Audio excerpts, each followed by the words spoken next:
is Coach Maggie, Certified Health and Lifestyle Coach. And this is the first week of spring, and I'm thrilled. It is an absolutely beautiful day. I'm not sure the temperature, still a little brisk air, but it feels wonderful, and the sun is out, which makes all the difference in the world. Now, today I want to talk about allergies, but before you shut me down if you don't struggle with allergies, I'm going to give you 5 tips that are amazing anyway, okay? Because some people have noticeable ones. You got mucus going and all that stuff, but some of us don't. I used to struggle with allergies, always had, and really in the last several years have not had issues, and I think it's because of a lot of things that I'm going to be talking about. But I used to be buying the allergy medicines. I even went through a period of getting shots. So trust me, I've been there. So there are 5 that I want to talk about today. And so let me know, do you struggle with allergies? I know sometimes people will have, and then they go away, or depending on where you live. I grew up in Los Angeles, in Southern California, and I had allergies there. And then when we moved to the Midwest, I thought, I'll lose those allergies. And I did for a while, but guess what? I started having allergies here too. And sometimes it's to trees and moles and different things, but a lot of times there's way more to it. And so we're going to talk about that. So first of all, number 1, and no one's going to want to hear this, but it's time to start eating less. You know, in the winter months, we have a lot of our holidays, our big holidays where we feast on food, and our meals are heavier. We're eating, you know, these big fancy meals and mashed potatoes and macaroni and cheese and all of these foods. And so we tend to eat more of that in the wintertime. In the spring, it's time to change that. And as a matter of fact, we need to start eating less. I have a post that's going to go along with this that is much longer, and there's more details, and I'm going to be posting that tomorrow. So make sure and look for that. I explain it in much more detail. But we need to back away. So for example, I suggest, and many do, that on our dinner plate, it should be half vegetables, so half greens, and that can be an assortment of different vegetables as well as maybe a side salad. And then 1/4 of your plate, whatever your protein, a clean protein. That can be meat, that could be beans, and then a healthy grain. That could be like brown rice or quinoa or something like that. But think of how often you go out to a restaurant and this big slab of meat comes out, and then there's a little portion of vegetables. It's time to reverse that in the spring, okay? And number 2 is we need to eat seasonally. This is the time we need to be thinking about the foods, those produce items that are in season. If you've been in the grocery store lately, and I did a post a couple weeks ago, asparagus. You know, we've got the broccoli, we've got spinach, a lot of our greens. So this is the time that we should be eating those things that are the early spring vegetables, okay?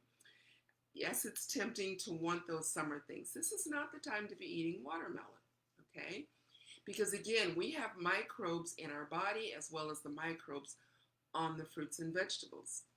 And we should be eating things that where we work together as opposed to working against each other. So it's really, really important. And again, I go into more detail in the post. Another thing is we need to be avoiding mucus-forming foods, okay? So think of that. A lot of dairy, a lot of your high-fat meats fall into that category. And so you can maybe enjoy the dairy in the wintertime, okay? Might not cause too much problem. But in the spring, now all of a sudden, you see it especially in kids, but even in adults. It's like we get snotty, okay? That's that mucus. So we already, all of us, have a lot of that that's coming out of us. So we don't want to add more to it by eating a lot of those types of foods. So we want to avoid. That doesn't mean you can't ever splurge and have ice cream or have cheese. but we want to watch that and limit that to special times. Number 4 is get outside. And it's easy when it feels wonderful and is great, but even on rainy, cloudy days, getting outside and breathing. Think of our homes. They've been closed up all winter. So we're starting to open windows and get fresh air, shake out rugs. So we need to do that as well. So we need to be breathing and getting that stuff out. And so that's very important. Also getting that wonderful vitamin D. And then the last thing is being hydrated.